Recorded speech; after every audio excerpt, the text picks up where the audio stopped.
Hey, how's it going? So today we are talking about nutrition and IV fluids.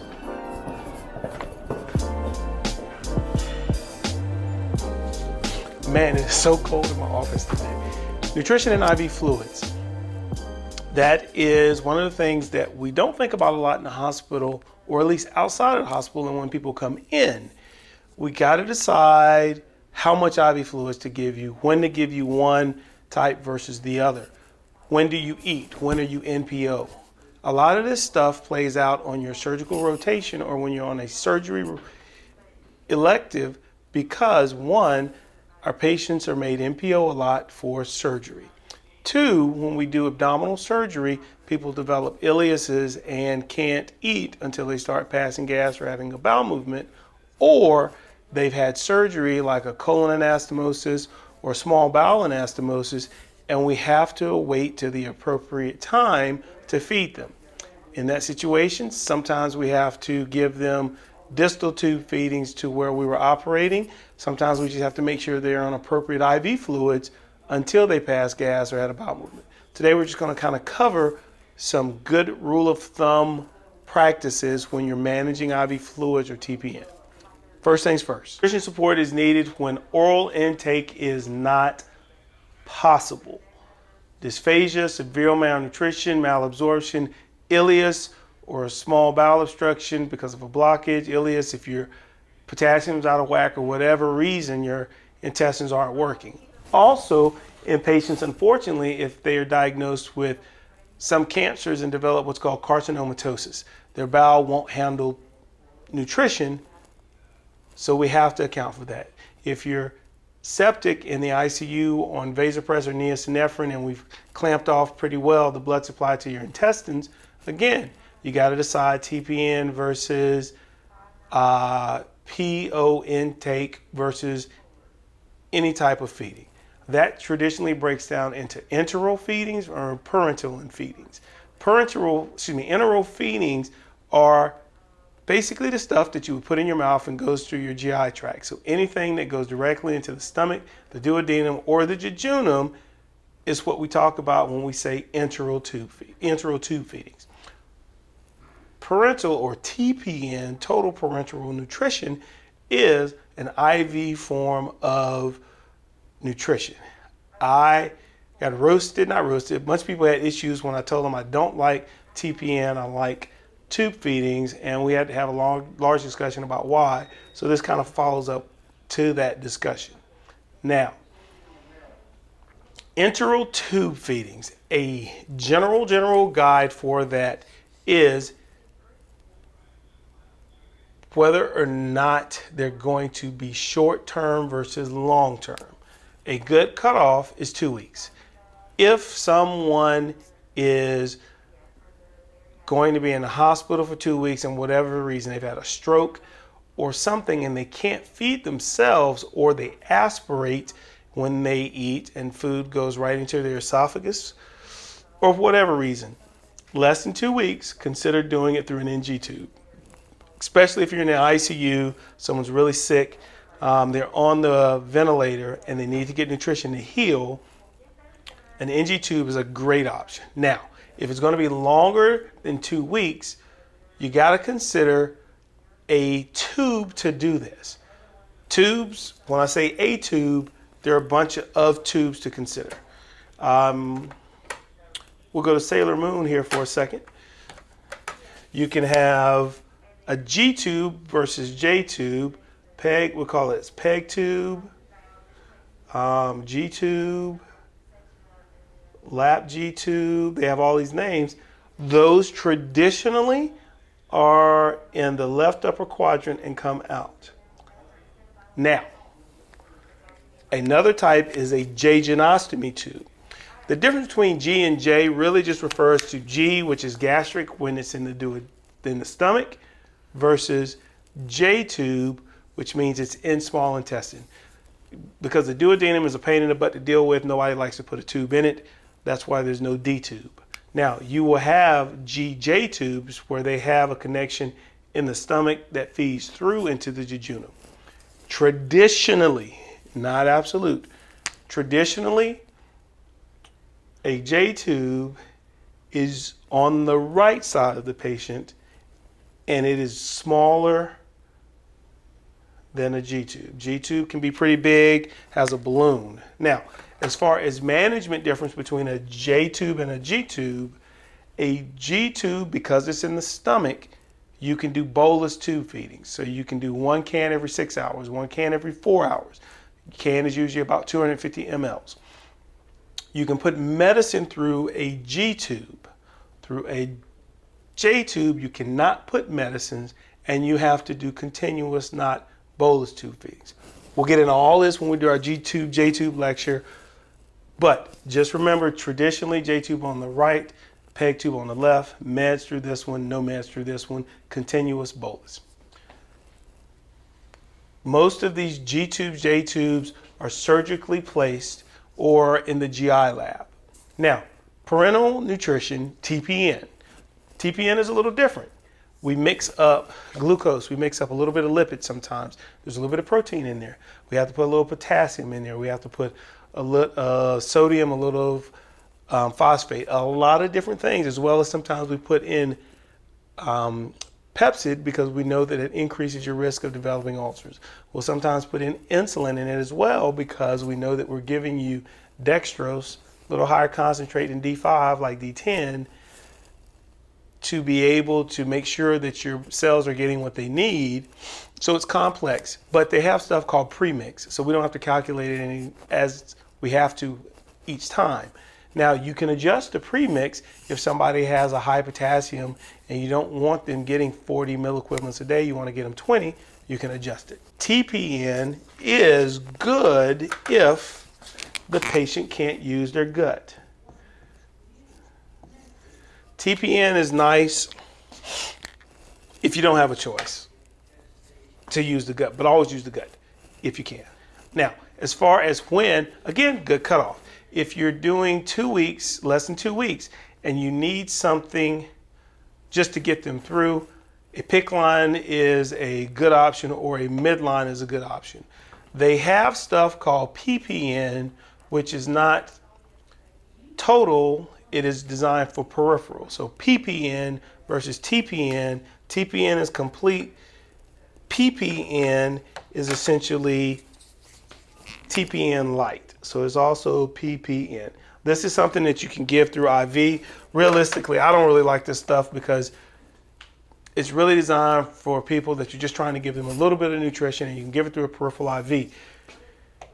The problem with that is it's usually short-lived. So just wait till their gut works and then feed their gut. So PPN is a little weird.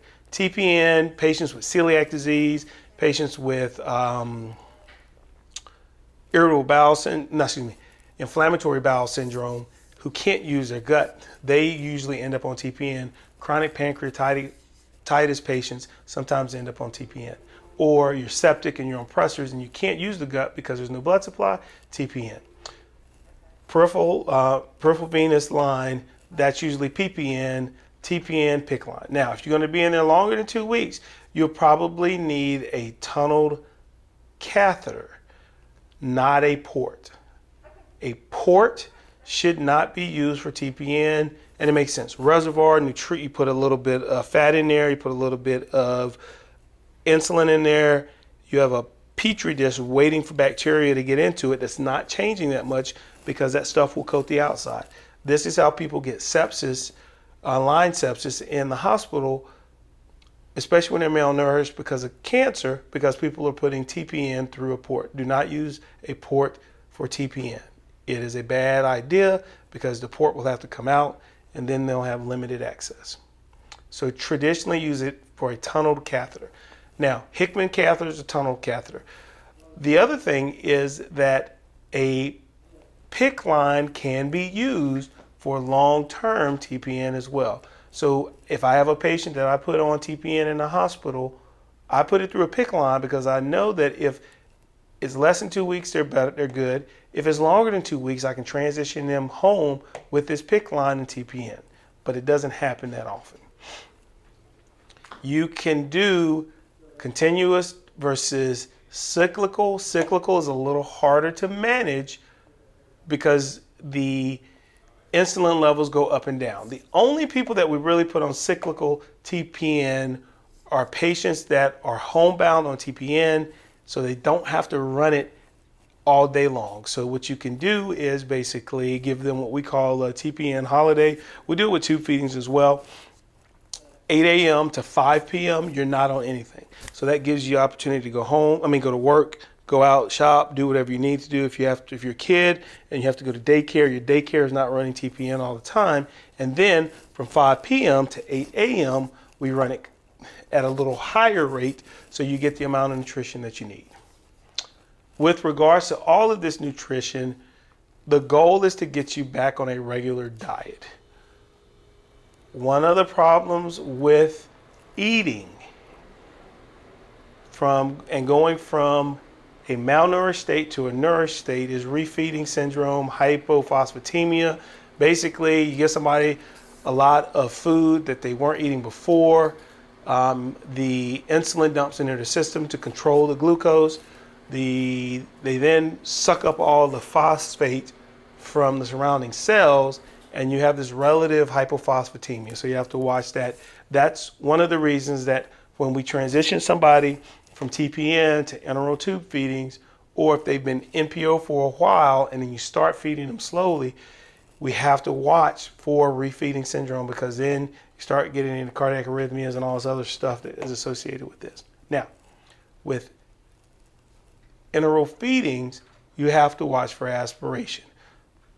Patients that have had strokes, patients that have esophageal motility problems, for whatever reason, once you start tube feeding them, going to regular PO intake, you have to make sure that they're not aspirating like they were before or something new. So a lot of times before we start giving them PO, we'll order what's called a speech eval. And what they basically do is give you thickened fluids to see if you aspirate that, give you liquids to see if you aspirate that, and just kind of continue to step it up to see what you can and can't tolerate.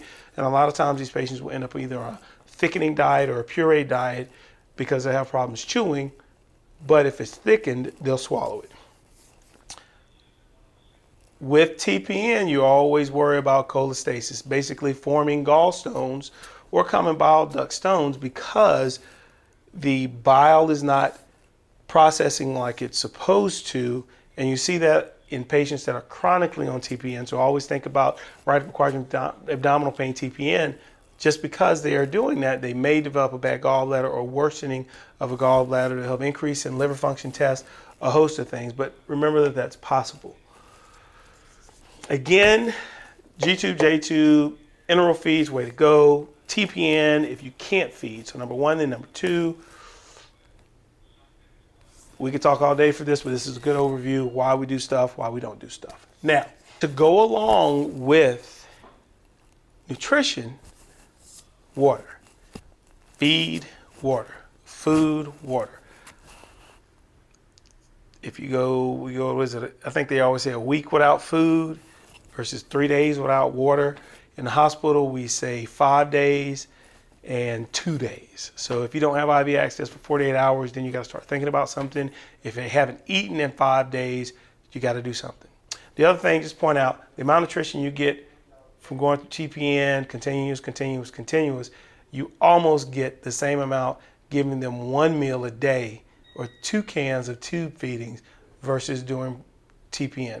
So TPN saves lives, but nobody heals with TPN. Nobody gets better with TPN. It's just maintenance. If you want to get well, you want to heal wounds, it's got to be food. Got to eat. Now, maintenance IV fluids is a little complex because you have to understand a lot about a patient. Are they in congestive heart failure? Do they have hyperkalemia, high potassium? Do they have renal insufficiency? Are you going to fluid overload them? Are they on dialysis? So you have to take a lot of the patient's history in order to determine what is the appropriate amount of TPN, the appropriate amount of IV fluids you're going to give them, while at the same time, what type you are going to give. This always falls out into specialties. Traditionally, medicine people like normal saline, and that's it. The main reason they like that is because a lot of their patients have kidney insufficiency, so you don't want to give them a lot of electrolytes. So they don't like to put potassium in fluids. They also don't like giving people sugar, so D5, because they have a lot of people that are admitted are diabetics, and it complicates their diabetes. Surgery, we typically do maintenance IV fluids, D5 1/2 plus 28K, because it works. We don't have a lot of diabetics on surgery rotations. You have some, but not a lot, and if they are, they're being taken care of by medicine. The other nice thing about doing D5 plus potassium is you're giving someone about 40 milliequivalents of potassium a day. Maintenance potassium is about 30 milliequivalents per day. So you don't have to check potassium when they're in the hospital. You can put them on it for 3 days, not worry about labs, keep it rolling. The reason we do D5 is because we want the people to get enough glucose to keep themselves out of ketosis. So over those 3-4 days while they're waiting for their bowels to work, we can give them enough nutrition to be able to heal. In the operating room, we always do lactated ringers, LR, in the ICU, LR, because it has a little bit of everything, doesn't have any sugar, but it packs a punch, and we can give it in high volume, so 5, 6, 7 liters. OB, they do D5 LR. I never really figured that one out, but I know the OBs like it, so it is what it is. Indications, fluid resuscitation and maintenance. Fluid resuscitation means you're dehydrated or for whatever reason, whether it's trauma or surgery, and you need to give IV fluids. Maintenance means everybody needs a little water a day, 2 liters a day, and your IV is pretty much what you need to survive. If your electrolytes are messed up, we have to give you those electrolytes back. The gut is the best way to do it, but if your gut is not working, you're admitted to the hospital for diarrhea, not tolerating food, we have to give it IV. So there's always IV fluids hooked up. With regards to other treatments, the majority of them are hooked up with IV fluids or mixed in IV fluids because we got to put them through an IV. Otherwise, they would be PO meds. Now, again, crystalloids, colloids, balanced. Crystalloids are the most common used. When I think crystalloid, I think normal saline. I think lactated ringers. I think D5 1/2, 20K. Realistically, isotonic, hypotonic, hypertonic. So isotonic is something that is close to the electrolyte balance of your bloodstream. Lactated ringers is about as close as we have. It's not perfect, but it works pretty well. Oh yeah, we never use whole water. If you're giving somebody whole water, it's by mouth. You never just hook up water from the spout and do it because it will lyse all the cells, because it is so hypotonic when it is compared to blood that it just won't work. You'll kill yourself. So never hook up tap water or straight water to an IV. Just, I knew that was gonna come up. Now, hypotonic solutions, half normal saline is considered hypotonic. So we usually don't give it in a trauma situation when someone is hypovolemic. If someone is hypovolemic, we'll usually give lactated ringers or normal saline. So it says normal saline at 100 cc's an hour. LR is usually like LR at 100 cc's an hour. You'll have D5 1/2 normal saline plus 20 milliequivalents KCl at 100. If you're on OB, is D5 LR. Medicine, normal saline or 1/2 normal saline. Those are the common fluids that we use. Forget my handwriting. Now, dextrose 5%, D5. That's pretty much common. I know that they have D10. Nobody really uses it. Every once in a while, once you start talking about increasing the amount of sugar in something, you're getting over to the the TPN type parenteral nutrition.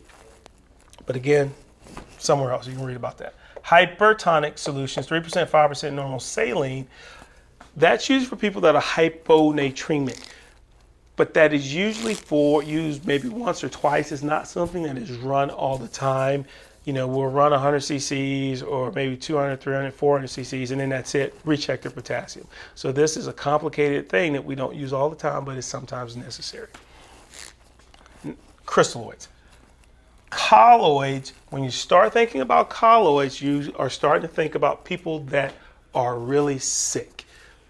Anytime somebody gets really sick, especially from sepsis, when 1/3 of the patients in the United States suffer from sepsis, in the hospital, people get dehydrated. That's kind of one of the things. You get translocation of fluids, and one of the things that gets eaten up when you're septic is your albumin. Albumin basically is a protein cell that allows you to, that is made, that helps in just about everything that we do. The problem is that when you have a cascade of inflammatory response and you're using up that albumin for building blocks, it drops.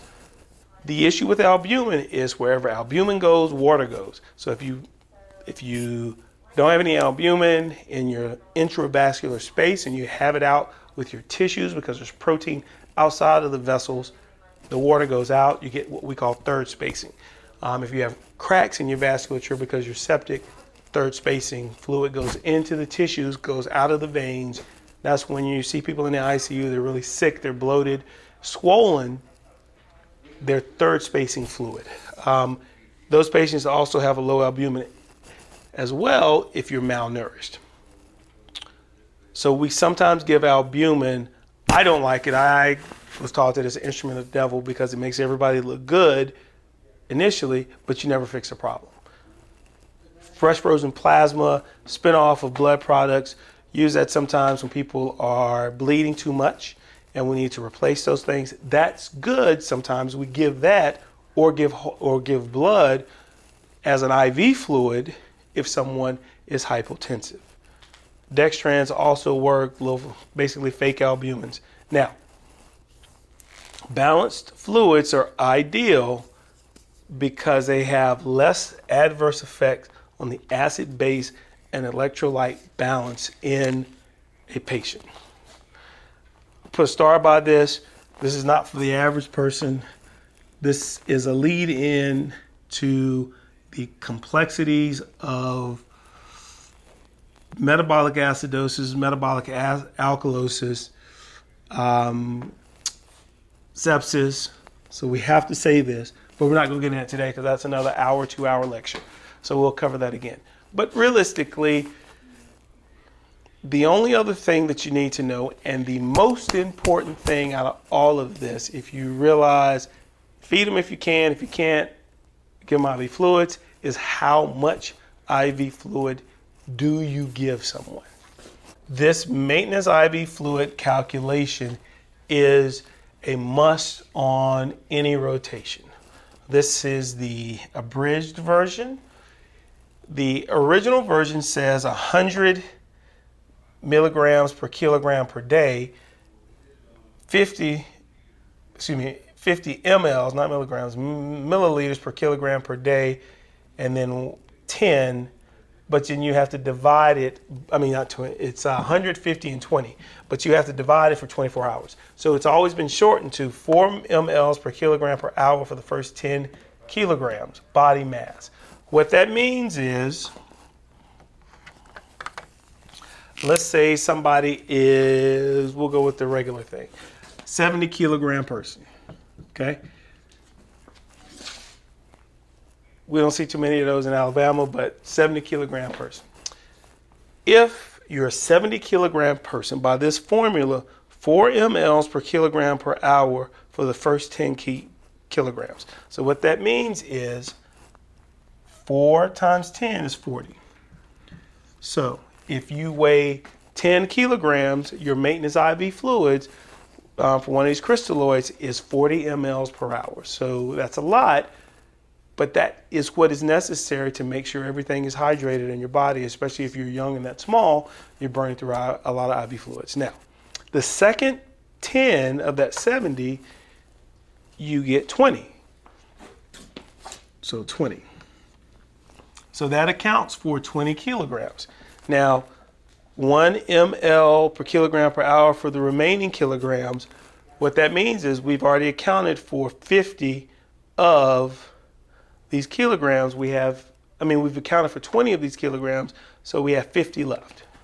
So what that means is a 70 kilogram patient should have a maintenance IV fluids of 110 milliliters per hour.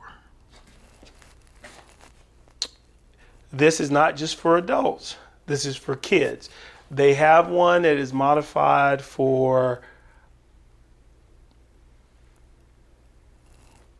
pediatric patients under, I think it's like under a year or maybe a couple of weeks. So they'll modify it a little bit, but this doesn't change that much. When you see a kid and she says, oh, I got a 40-pound kid, all right, 20 kilograms. So you know the first 40 is 20 kgs, 20 kilogram kid. You know that they're getting 40 for the first and 20 for the second. So that 20 kilogram kid is getting maintenance IV fluids at 60 cc's an hour. That is the one thing that we always make sure students understand on surgery rotations, how to calculate maintenance IV fluids. Now, one little small caveat for the medical students is 150 if you're using D5 1/2 is your cutoff, or D5 LR. If you give more than 150 milliliters per hour of a IV fluid, you have to do normal saline or you have to do lactated ringers. The reason being is you're giving them so much sugar, greater than 150 if you're doing D5, that you're going to cause their sugar to go up. So you're gonna have to do a sliding scale. So in very large patients or trauma patients that need 250 mLs per hour of maintenance IV fluids, or they're septic and you're trying to give them more, what we'll do is we'll max out to 150 mLs per hour of D5 1/2 plus 28K, and then we'll add LR to it, or then we'll add normal saline to it. Me personally, if I'm giving them 150, I usually add normal saline on top of it. But LR is a good option as well, especially in a trauma patient you're trying to push a lot of fluids. But from a maintenance standpoint, never give more than 150 mLs per hour of D5. 1/2 plus 28K if you're on surgery, D5 LR if you're on OB. Okay, general stuff about IV fluids. Hope this answers your questions. Always try to use the gut if necessary. We already did the central line talk. You'll see that come up at some point. We're going to talk about G tubes versus J tubes, so you know the difference and what you can do and can't do with one versus the other, why use one, common situations. Otherwise, feed the gut. Don't give TPN through ports. Don't let people get dehydrated in the hospital. If you need me, text me, DM me, all that stuff, call. Take care, guys. Thanks.